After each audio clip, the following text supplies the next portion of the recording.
Imagine your greatest enemy is you, but smarter, more successful, and actually does the laundry. Coming to a theater near you on Monica Lewinsky's birthday, it's you versus you.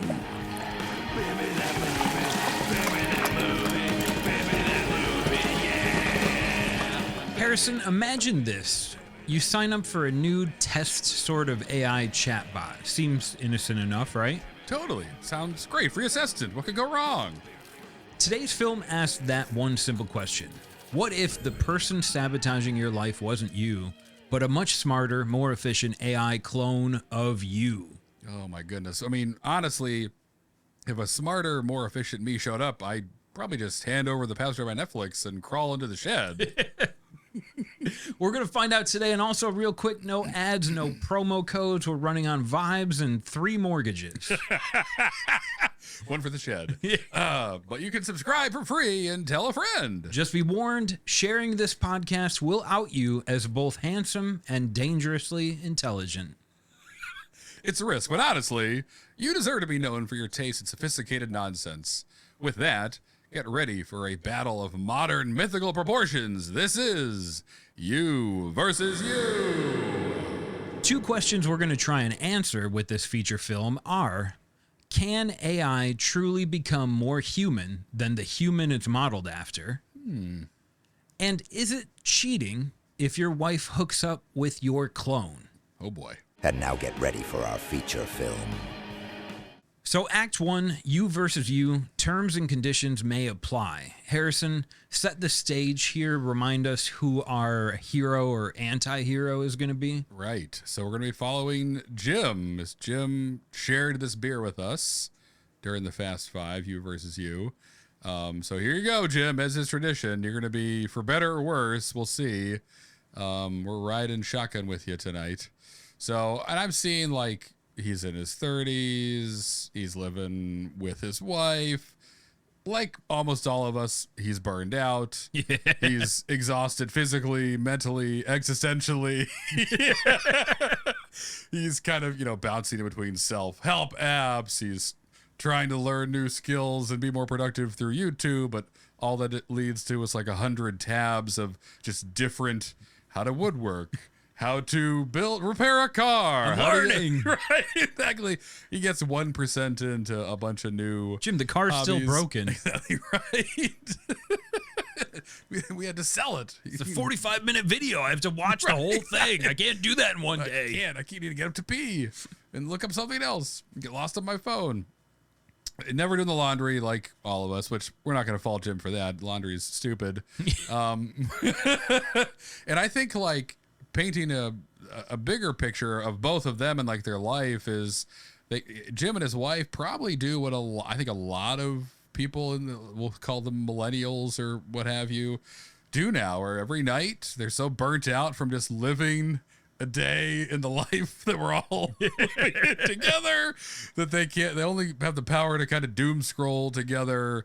Maybe something's on the TV in the background. They're kind of laughing like zombies as they're staring at their screens, hunched over in their couch, kind of melting until their eyes hurt, and then they go to bed. And this is, don't get me wrong, I love a good scroll through some reels, laughing at people, falling into garbage cans. And, what else is there to do? Right, exactly right. Because that is really all the energy I have is to watch other people fail at the end of the day. So I get it. This is activities harmless enough. I think for everyone at first. So Jim's just living the modern American dream. Exactly right. That's it. He just kind of goes, he's on a medium screen at work, and then he comes home and watches the big screen for fun, and then the little screen to take a break off the big screen. And then he laughs at that while the big screen's on in the background. And then they go to bed when their eyes start burning.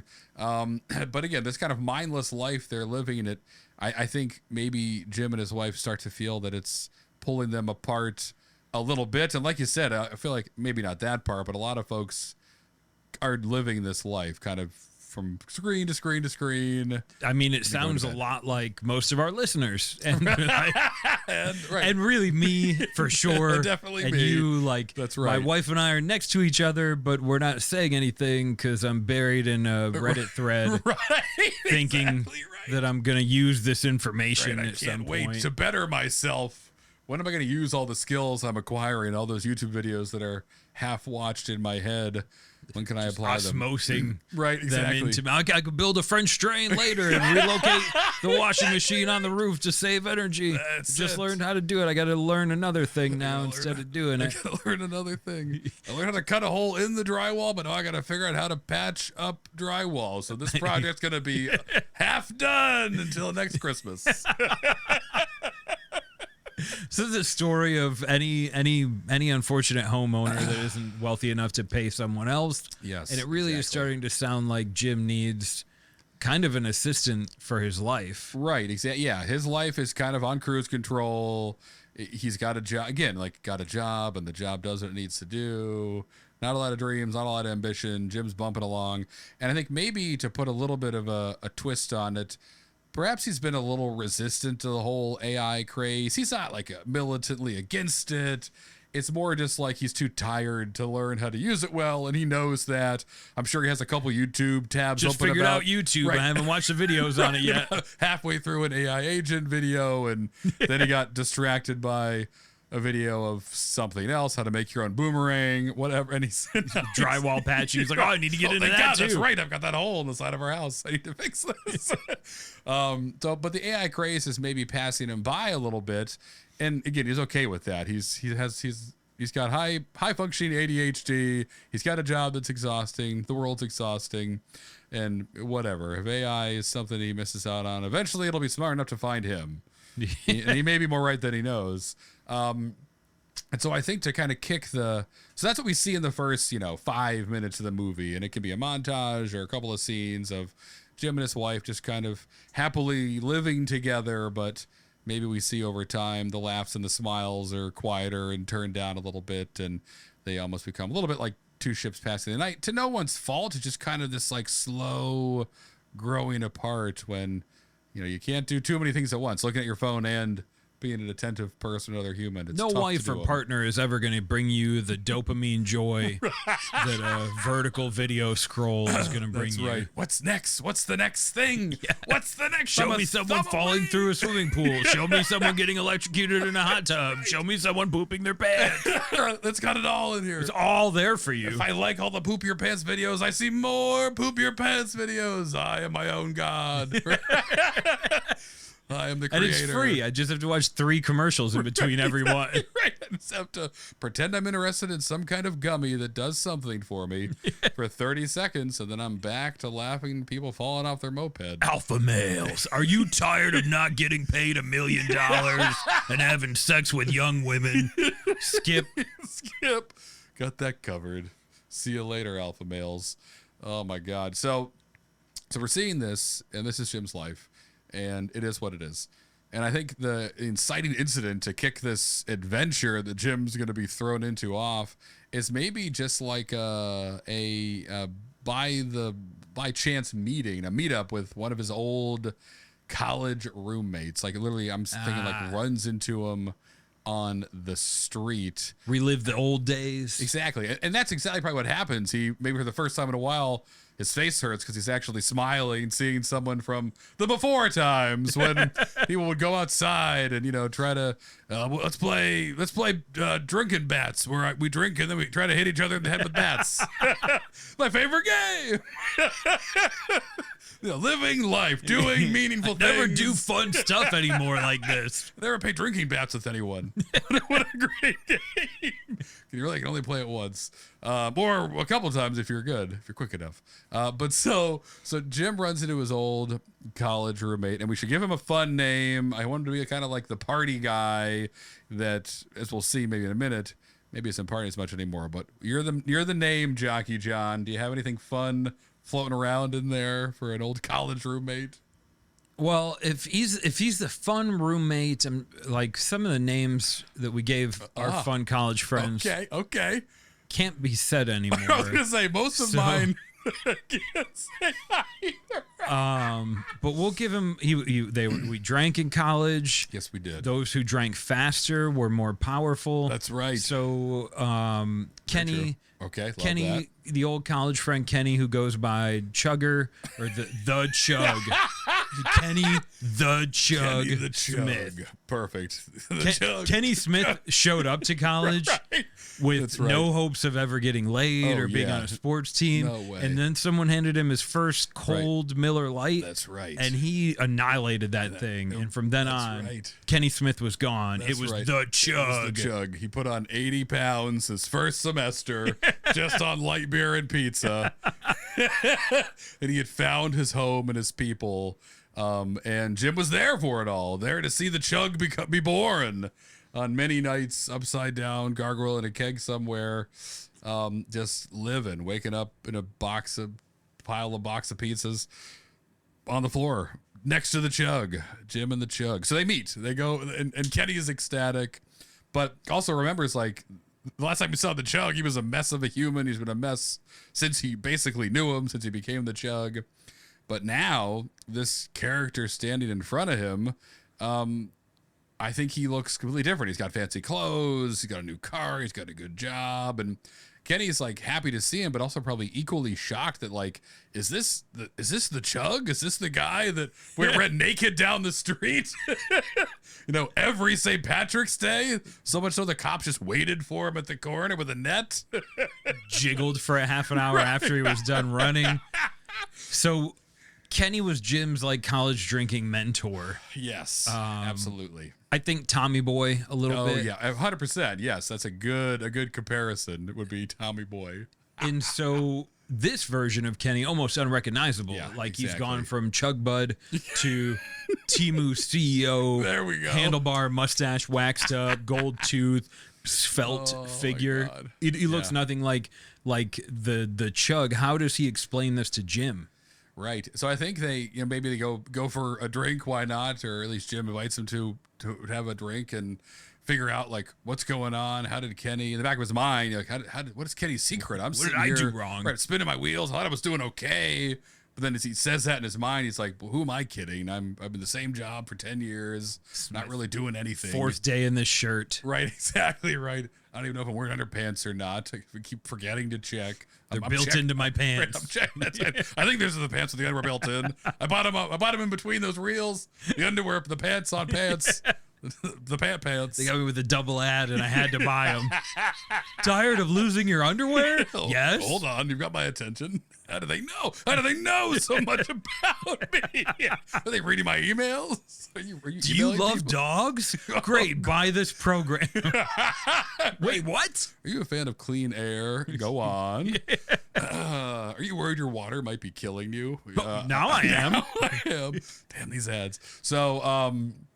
So they get to talking, Jim and the Chug do, and I think perhaps Kenny is a little hesitant at first to share what feels like a secret that's building in their conversation as Jim and Kenny are talking back and forth, and Kenny, you're doing so great, I hardly recognized you. Ha ha, what's the trick? What's the secret? And maybe that like causes Kenny to quiet down a little bit, as if maybe there is a secret to it. Shut up, it is a secret. Right. I don't know if I should tell you this, Jim. And so what Kenny eventually reveals to Jim, I think, is something that basically, like, there's the AI we all know about, the fun chat bots that can, you tell it to make a picture of a cute cat and it does it. Who was the president yesterday? Right. Who was the president the day before? Right. You ask a question you could just be asking Google, but you think you're cool because you're doing it in an AI bot. How tall is grass? What is chicken cacciatore? It's incredible. I have so much power. This is what it was used for. God, we really are in the future now. So anyway, so there's that AI that's out there that everybody's using, but of course, there's another AI. So which maybe is just how Kenny refers to it. And this way Kenny describes it. Oh, a friend of a friend who he works for the government or something. He gave me access to this beta AI assistant, and I'll tell you what, Jim, it really helped me out, man. And And perhaps he then continues the conversation on with Jim, basically saying like, you were there for me.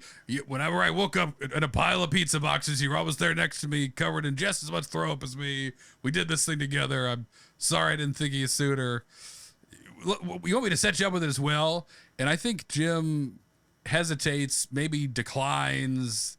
They're about to go their separate ways. And when Jim's not looking, let's have Kenny like slip a little business card into Jim's pocket that has like the web address of this beta AI little QR assistant. code. Right. So Jim's still trying to push back, even though it's made Kenny's life amazing. He saw what it did for Kenny. He kind of politely declined. Right. And then we get what in the movie world is known as classic foreshadowing. That's right. Indeed. Slip that card in there. You know that's coming back sometime. Exactly. And that's exactly what happens, whether it's that night or the next night or whenever Jim finally changes his pants. So maybe 3 days later, as he's emptying out his pockets on the counter, drops that card and he's having a couple of beers. He's hanging out. And he's exhausted for another day of just procrastinating and putting things off. It does take a lot on your soul. Out of you to not do what you should be doing every day. I'm building so much work for tomorrow. It's getting really heavy in here. Can't wait for tomorrow. I'll really get after it then. But now, time to put the old feet up because it's been a day. And so he decides to give it a shot. He's like, it's free, whatever. What's the worst that could happen here? Kenny looked great. Why am I not letting myself have the life I want? I want a mustache. Right, I've been getting in my own way. Right now, I want a mustache. I want to be able to still have a mullet in my 30s and have it somehow work like Kenny did. Yes. Not 3 videos about how to grow your mustache. He had one. Right, he had one already. Maybe this AI will help me out. And so it begins, maybe like every other kind of chat bot. It's a friendly, eerily good at anticipating what Jim's needs are. And it starts out just like any kind of assistant AI agent would. Like it's running his calendar, text his mom back. So now he's getting happy texts from his mom. And so like, where are you? We never talk anymore. Instantly becoming part of Jim's mandatory routine. Right, exactly. Taking care of a lot of his work emails, personal emails. We got rid of a couple parking tickets for him somehow, going through the system. So right away, Jim's like, I get it. I feel so much more relieved. Getting reminders on his calendar, like, tell your wife she's good. Right, exactly. The flowers are ready to pick up. Yeah. Oh, what flowers? Yes, I got you flowers. This is incredible. I'm becoming the man that Kenny became. Right, that I knew I could with a lot of help. And this, in the real world, is known as a classic slippery slope. So today it's handling your appointments and doing things around the house and scheduling or whatever for you. And tomorrow it's sending those nude pictures off to all your friends groups in your group chats. Right. Where you're like, how long is it supposed to be? Jim, why are you sending me pictures of your just foreshadowing? Yes. And now slippery slope because it's working so well. Exactly right. Yeah, it's the Pandora's out of the box. It won't go back in, and we're gonna see for the rest of this movie, of course, what the heck that actually does to Jim. So careful of those slippery slopes, folks. And I think whether it's a montage or a couple of quick scenes of the AI improving Jim's life, I think almost as quick as it came into it, one day Jim just logs on, ready to kind of let's set up my week. Let me link you into my new calendar and a couple of texts that I want to make sure were responded to the right way. And the AI just responds with, "Thanks, Jim. That's all I need." And then ... See you soon. Okay, so now we've seen foreshadowing, slippery slope, and now we've got a red flag. Exactly right. Yes, it's all happening. All the tropes, all the warning signs. They're flying. It says in Jim's "See you space. soon." Yes, it says "See like you in the soon." notification or something. Yeah, exactly right. Oh, that's cute. He thinks he's real. Right. Yeah, and I think maybe that's exactly right. He kind of shrugs it off. Walking home from work, happy as he's been in a long time because his life is falling into place, he feels. And when he walks in the door, seeing his wife there, I think his wife turns and is just like, "Oh, Jim, like, why are you back so soon?" And he's like, "What are you talking about?" And there's like, someone already went grocery shopping for him. Someone's fed the dog. That like bastard. Someone's been in Jim's house doing Jim things, and presumably saw his wife and said, "I'll be back in a bit," and left. And then Jim walked in the door. So, and this could be a longer chunk of what'll kind of be towards the end of Act 1 of Jim kind of realizing, right, someone else has been in here. Someone my wife recognizes. Is it me? As me. Yeah. Right. She said, "You were just here." Right. And I was not. Right. Jim wasn't. So that's a good point. He's probably freaking out a little bit, but he's in that tough spot where it's like, can he admit to his wife that he made an AI version of himself? Is that what happened? Like, he didn't agree to this, or I guess did he hasn't seen it yet. Right, exactly. But if you quickly replay, it brought the groceries home, it fed the Right, dog. right. Like, first it was just texting my mom back. Now it's doing my chores. Like, Exactly right. this isn't like Face Off better version. Right. This is like folded the clothes the correct way, God. took care of the dogs, picked up the kids from soccer right, better. Right. Great. Yeah. And maybe a little frightening. Exactly. And I feel like by the end of Act 1, Jim discovers that like the AI made a fully functioning synthetic replica of Jim, of himself. And whether it's a clone or a robot, whatever, like we'll figure that out, or maybe we won't. But it's starting to live Jim's life for him, which he's not comfortable with. So that's like starting to be the bigger problem that we see. Not only is Jim kind of starting to battle himself to keep his life, but he's also losing. And we'll see more of that coming up in Act 2. And now we begin Act 2. So we start Act 2, the better Jim wins. How's Jim handling this Right. new wrinkle in his previously busy life, but now duplicitous life? Right. And I'm almost imagining kind of a funny scene that's maybe we can't take too much or anything from Multiplicity, and it's been a long time since I've seen that movie, so I probably won't be able to. But I'm almost imagining a scene, gosh, it's from another movie.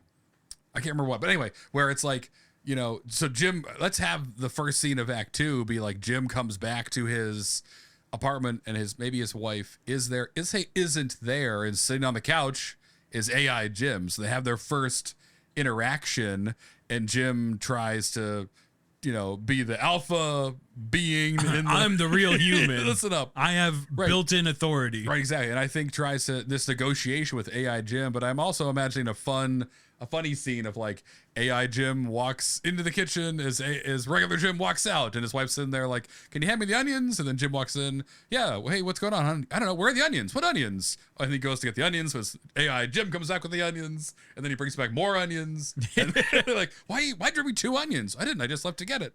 So they're like doing that whole upstairs, downstairs. His wife has gag. no idea. Right. So exactly right. His wife has no idea what's going on. She's a little aloof, whatever. And yes, but that could be fun and funny to play with. But that's the, I think, initial agreement Jim is trying to make is like, all right, I'm gonna try to be on easy street. Like, you're my assistant. That's great that you're here. I wish you told me. I guess we'll work on, human interaction. I didn't get the proper product demo. I stole your web address from someone that probably stole it. Right, exactly right.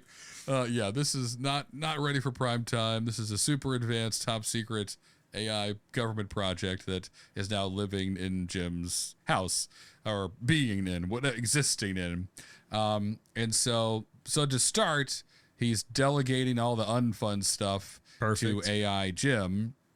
But I think, and we've seen this in a couple of our other movies, I think the issue, or the unforeseen issue, is that he doesn't just do Jim's job. AI Jim like crushes it, and probably goes out. So he's like employee of the month, and then again, slippery slope. You give a mouse a cookie, then AI Jim is like doing things outside of work. He's taking it upon himself to text Jim's wife and, meet me by the park, surprise picnic after work, as Jim's just on the couch playing video games, unaware that his wife is being wooed by AI Jim.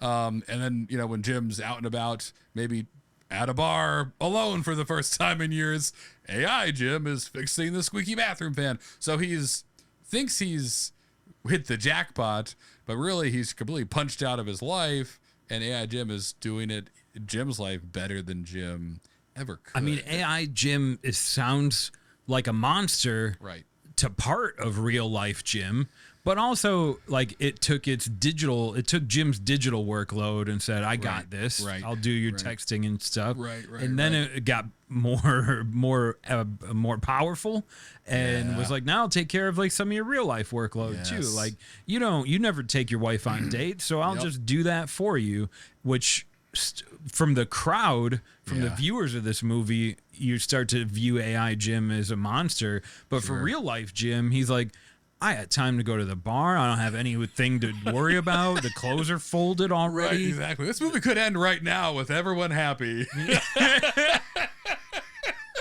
But that's not what we're about here. This is the Beer That Movie universe.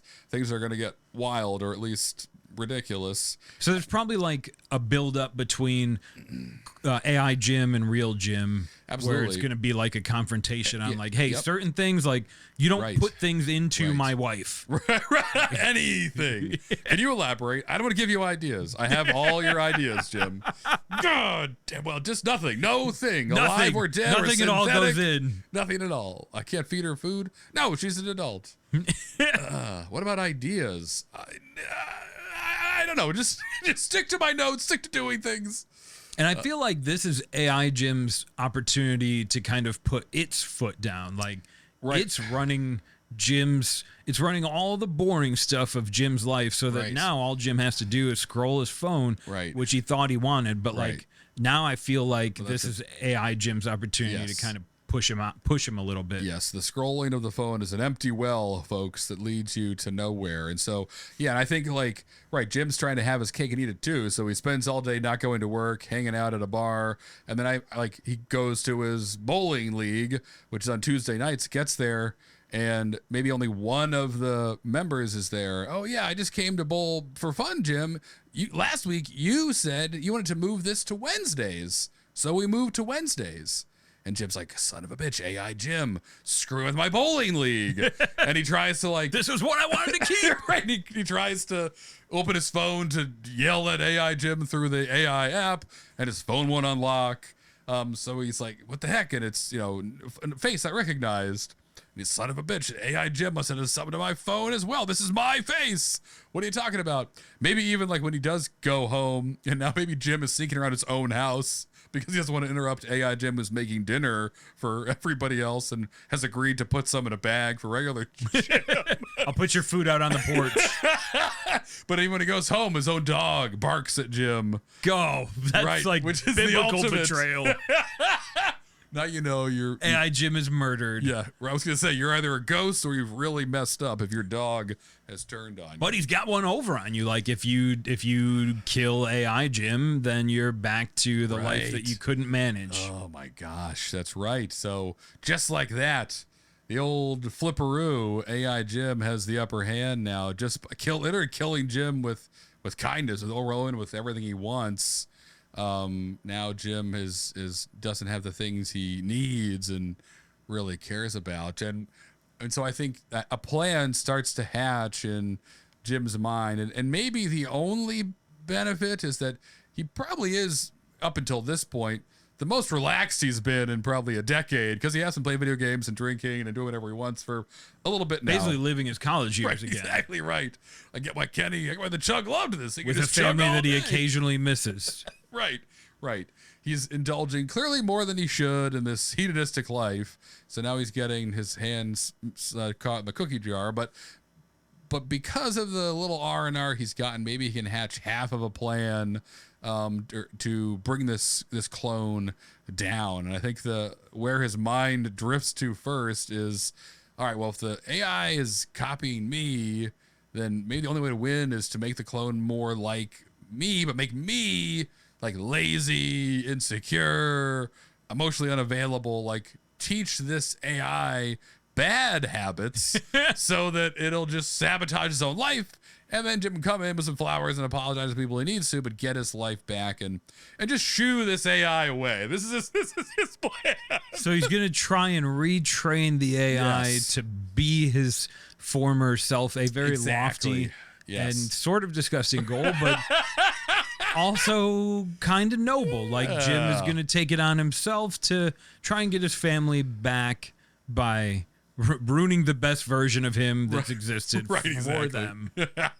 And it becomes like a psychological sabotage mission. So Jim is going to mess with AI Jim's routines, tell him we should be doom scrolling more. The wife loves to doom scroll.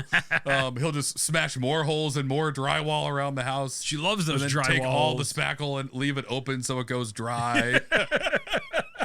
So there's just no easy way to fix it. He'll put like fidget spinners and old handheld video games around the house, Rubik's cubes. Your wife wants you to beat this game. Right, play this until you beat them all, and tries to, right, exactly right. She's going to say, oh, are you playing that game again? Because she's so disappointed you haven't beat it yet. Come on, AI Jim. Come on, me. Whatever he calls this thing. Yes, exactly. That's his plan, to kill him by becoming even more Jim, normal Jim, human Jim. So that's going to close up Act 2. We got a big Act 3 coming. We're going to try and learn if a lifelong B student can influence the best version of himself to be less good. See you in a second. This is it. The final showdown. Act 3.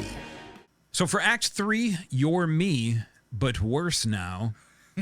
Jim is in the process in his devious plan of infecting this AI clone with himself to bring it down and eventually push it out and leave it out to pasture. Let your weakness be your strength. Yeah. Exactly. So AI Jim, and at me it starts, I'm thinking it's going to work like initially. AI Jim starts skipping the gym days. He is maybe a little more passive aggressive. My wife, our wife loves it when you dump the laundry on her side of the bed. Start referring to her as bra as well, and I just emptied the dryer on your side of the bed, bro. Exactly. What did you just say to me? Right. So Jim, our human Jim, has a little bit of a win here, as he's kind of overwhelming AI Jim with bad habits, bad routines. And the system collapses. We lied. Act 3 is finished. It was glorious. Not so fast, campers. This is like a government issue super AI we're talking about. So I think Jim thinks he has the upper hand, but really he realizes that he's, number one, kind of just embarrassing himself. I mean, AI Jim is out there being a jerk under Jim's command. But then also, AI Jim immediately sees through Jim's plan and, maybe pulls him aside once and is like, you thought I wouldn't think a slacker like you would try to lazy me to death? Like, I've been waiting for this. This is the only trump card you have. And now you're just going to dig your own grave. I will act like a jerk, and we'll see what happens to your life when I decide to stick you back into it. Damn it. So skipping leg days and calling his wife bro was just kind of a short-lived farce. Right, I think so. I should have known it wasn't going to be quite this easy, but I did want it to be. So Jim's going to have to kind of dust off his brain cells and find a new way to beat his better version of himself. I need a more concise way to say that. AI Jim. How does he beat AI himself? AI Jim. Yes. Yeah, and I think the kickoff to Act 3 is Jim trying to beat AI Jim with sloth, and he's failing, which also is, again, we alluded to this, like the final straw for Jim's wife, and maybe they both, AI Jim and Jim, get booted out of the house. They're out. No Jim of any kind is welcome in the home. Calling me bra is the final straw. Right. We're gonna trial separation now. I need some time. I need some space. I can't deal with you also, dumping quit laundry rubbing on me. your thing on me. Either put it in or go to bed. Oh, good. And Jim hears that in the bush. All right, good. Kind of gross, but yes. Just dry humping. What a wimp. Oh my gosh. So he's still, obviously Jim is super bummed now. This plan not only didn't work, but blew up in his face. Yeah, he kind of got AI Jim kicked out of the house, but again, his wife only thinks it's one Jim. His wife just kicked him out of the house. So he's down. He's got little fight left in him, I think, and is stumbling around trying to find something hopeful to hold on to. So AI Jim fully took over the house and then messed it up by trying to become Jim. Yes. Neither of them are welcome at home anymore. Just one Jim to Jim's wife, but obviously Exactly. there's two of them to you viewers. This is probably the part where he like joins a gym, finds a Lagerstani coach, drinks a nugget nectar, bulks up. Now he's gonna take this AI to the streets. I don't think he's gonna go that route. Not quite. Humans are physically stronger than AI. Remember That's right. that forever. As long as you drink nugget nectar, you're stronger than everything. Just remember, there may be some side effects. I do think he'll pull in. He'll need a superpower of sorts, though, to overcome this again superhuman AI bot thing. And with nowhere to go, I think Jim's like ready to sleep on the street when he remembers. He has that kind of epiphany moment of like, wait a second, as he's recapping everything that put him to this place where he is now, wandering alone, kicked out of his own house by a trick he tried to pull in an AI. What the hell happened to me? He remembers Kenny. Oh my God, the Chug. This is where it all began. Of course. Oh, perfect. Kenny's mustache coming through God rays in his dreams. Yes. Why didn't Kenny's life fall apart like Jim's? Right. But okay, hold on. Don't get ahead of me, John. So, yes, I think Jim, let's have him like run over to Kenny's place to confront him. You know, Kenny's got to have these answers. But to Jim's surprise, he shows up to this old house where Kenny lives, and it's like, looks like it's condemned. It's got an overgrown lawn. There's garbage all over the street, some boarded up windows, police tape over the door. And Jim goes inside, like half expecting to see Kenny's body, like, you know, in the shower, buried out back or something. AI Kenny killed normal Kenny. And if you don't get that South Park reference, you can turn this podcast off and go gain some culture. That's right. Go watch some good old South Park. And that's what Jim thinks he's kind of wading through in this garbage-filled house when out of the closet pops Kenny and I'll kill you, cyborg parasite. Is what Kenny's alive. Kenny's still alive. Yes, he with is. us. The real Exactly Kenny. right. And not only alive, but I think this Kenny we see looks a lot like the Kenny Jim remembers from college, like overweight. He's wearing a Monster Truck t-shirt. He smells like beer and pizza. All the things that made the Chug great. And Jim is now even more confused. Here's this filthy man living in filth. Doesn't look as slim and put together as he did a few weeks ago. So what's going on? I think some of us are confused too. Right. And so I think Kenny goes on to explain that he's been hiding in the chaos of his house for months, ever since he tried out this experimental, you know, AI that his friend from the Department of Defense let him kind of use. And Jim and Kenny have a back and forth of like, well, why didn't you tell me this when we met up last month? And Kenny's like, last month? I haven't seen you in, oh God, oh no, he got to you. I knew it. So this is what happened. So the Kenny who told Jim about the AI was AI Kenny. Yes. Good God, we got a beautiful mind situation happening. People are going to start having to ask their friends to identify all the pictures with cats before they have a real conversation. That's right. Like real life recaptures. That's exactly. Which traffic? Where's the traffic lights? Point to the traffic lights. There's a traffic bar. There's a traffic cone. AI. So, but you're absolutely right. So the AI, it's already out here trying to expand its little AI tentacles, its AI replacement army. And Jim was just one of the targets, as was Kenny. And Kenny goes on to explain that he finally found a way to at least slow the AI down with basically just like inefficiency. And that's why he's let his life and his house go out of control. He did it long enough where the AI was like, it's easier just to delete this house and go live somewhere else at this point, because this is all trying to clean this up is slowing me down from my goal of domination. So AI Kenny had no choice but to give up on real Kenny, which means Jim was kind of right. You can lazy an AI out of commission. Certainly out of your life, at least for a bit. And I think they know that the AI will avoid inefficiencies. They figured that out. So what will attract it? Of course, efficiencies. It's time to go on the offensive for Jim to get his life back. Right. Enough meandering, or at least kind of get his spot on the bowling league back. Right, Would probably be exactly. his first goal. Yeah, exactly. If he can't get his life, if his wife's long gone, at least he can bowl again. And this will be a fun, again, a lot of montages in our movies, but who doesn't love a montage? But something, Kenny and Jim, they're cracking some beers, strategizing. How can we trick the AI into terminating itself? And I'm seeing like a whiteboard scene where they're pulling up all kinds of suggestions. Large bear trap, question mark. And they're arguing, yes, no, yes. Sticky flypaper. And then in parentheses, big. and then just escort, question mark. And they take a long time thinking about, can we seduce an AI to death? Old-fashioned duel. Brilliant. Right. So they're drinking, they're throwing all kinds of crap at the wall. And none of this is going to work, is it? Right, exactly. And so they keep sipping and Kenny keeps chugging. I think a drunken eureka happens. Yes. I assume Jimmy realized that Kenny is a talented alcoholic who drinks more now than he did in college. Right, exactly. Yes, he's gotten better. As everyone else's liver gives out, somehow Kenny's has gotten twice as strong. And Kenny maybe shouts something like, fastest chugger this side of the Mississippi. You remember? No man could beat me. It was the only thing I was ever good at. And then Jim has that light bulb look on his face. My God, that's it.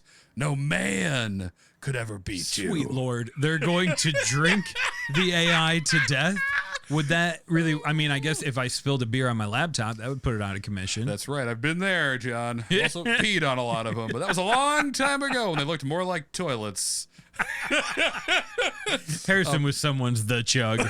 That's right. Just like a lot of animals out there are a lot of the Chugs out there. So I think the plan's pretty simple enough. They're going to have like a beer Olympics, not any beer Olympics, something like, the most efficient beer Olympics ever.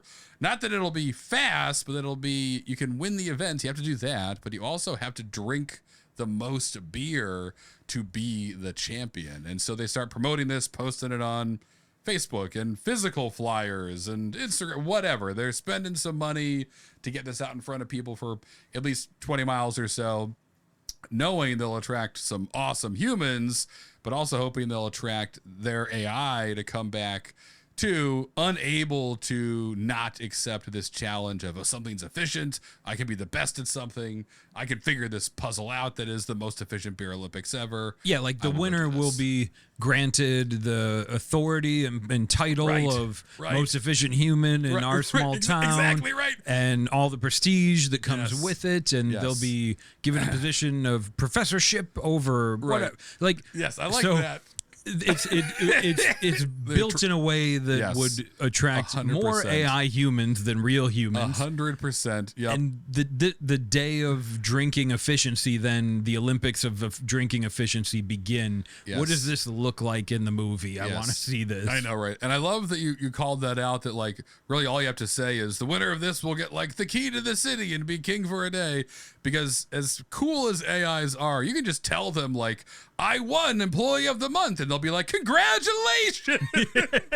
They don't really, they fact check stuff, but if you tell it something cool will happen that they can't fact check, like, is there a king for a day? I don't know. This event hasn't happened yet. Maybe it is. Anyone that doesn't win will be thought of as dumb. Right. So they get them on both sides. You have to come to be great, but if you don't come, you're a super inefficient human that should be terminated. So the AI's want nothing to do with that. And so, of course, both the day of, here we are, the drinking efficiency Olympics, Jim and Kenny's AI show up. It's weird. I think Kenny and Jim dress up in like semi-disguises, though, to keep the rest of the contestants unaware. Rastafari. They're perfect. Dreads or, mullets. Bob Marley t-shirts. Okay. All right. Tie-dye. Big baggy pants. No shoes. Yep. I love it. And so the games begin. And the AI, of course, they start doing well with keg toss and horseshoes. They're winning. But they're also having a drink, John. And I think by the time the longest keg chuck and the flip cup come around, I think their servers basically start to scramble and they're having serious trouble computing the real world in their brain. As some humans are too, but not Jim and Kenny. Yeah, alcohol probably affects AIs a little differently. and of course these events are branded like tech startups, which the AI is exclusively trained on. Like, it's not shotgunning beers; it's time-blocked shotgunning beers. Of course, and it's not a keg stand; it's a hackathon keg stand. These are just words that tech startups often use, and the AIs are drawn to prove their dominance. Yes, indeed. One quick question: Yep. Is Jim's wife here? Yes, I think she sees the ad or whatever, and is like, I know Jim will be at this. Maybe I'll give him another shot. I'd like to see him. And so she sees Jim covered in beer, and whether it's Rastafarian gear or a sleeveless flannel and some short jean shorts with a mullet wig on, it reminds her why they fell in love in the first place. So you have a lovely moment during all this as Jim is on the cusp of triumph, that his wife is like, that's right, that's silly guy, that's silly Jim. That's my Jim. That's my Jim with his mullet and his beer. And you're probably thinking, how does she differentiate between the two Jims? Yeah.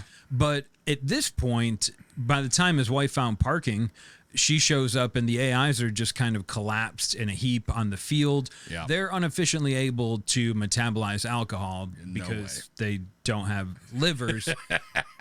They can have a drink that have biosynthetic filtration gel for social drinking, but that it can't handle like keg stands. The Beer Me That universe really wants you to understand how much we respect real science here. That's right. So I'm explaining this to you. By the time Jim's wife shows up, AI Jim is buried under AI Kenny and a handful of other people that just can't drink as much as Kenny and Jim.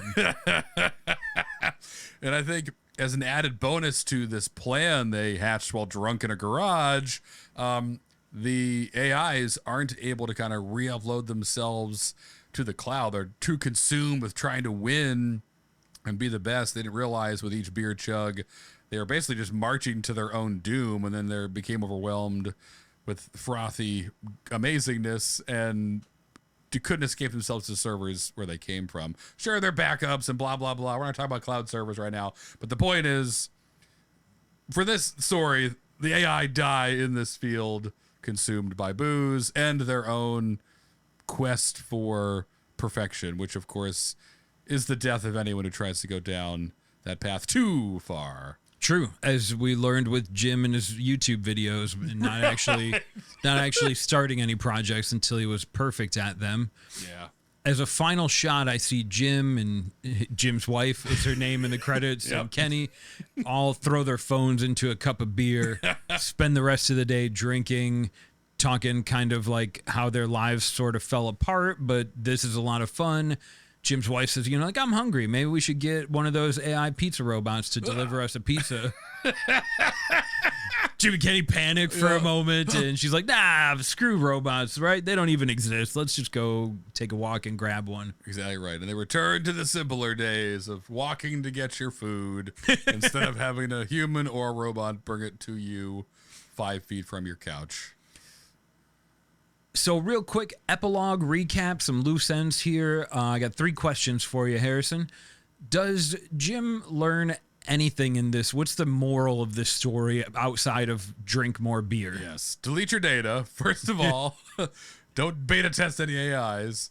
And maybe fold a shirt every once in a while. Put your phone down, engage with the people that you're on this crazy roller coaster called life with.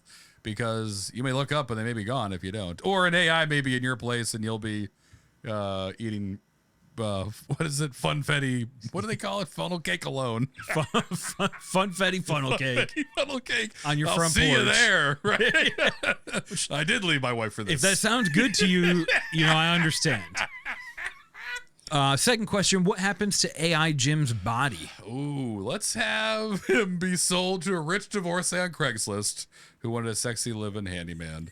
And she is thrilled, even if he doesn't really do much except squirt beer, leak beer, and sit by the pool. Punch holes in drywall. You could definitely buy an AI body on Craigslist. Definitely could. And what about our hero of sorts, Jim? Is there any change in Jim's life long term? Right. Yeah.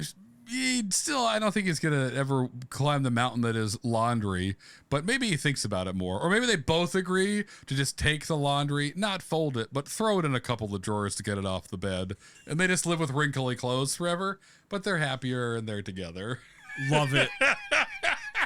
That's the growth we all need. That's it. And speaking of we all, make sure to tune in next week when we're going to scroll through your beer submissions and untap to find 5 more beer names to turn into movie ideas. That's right. And then we need you guys to vote. Every other Wednesday, we release a new Fast 5 and ask you to decide which one becomes the next feature film. Until then, peace. Punch. And give me my wife back. Give me back my wife. Or my spot on the bowling league. Right.